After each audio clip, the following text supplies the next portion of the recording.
السلمية والديمقراطية الأزلة التي تجتاح بلدنا سوريا لإنهاء معاناة الملايين من أبناء شعبنا السوري. وعلى مر سنوات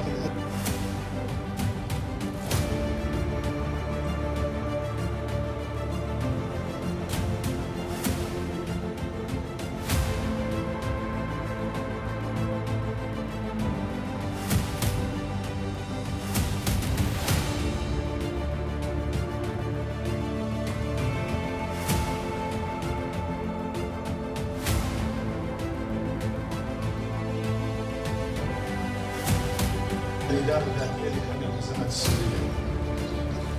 إن الأزمة السياسية التي عقب الانحراف الشعبي الثوري الذي بدأ عام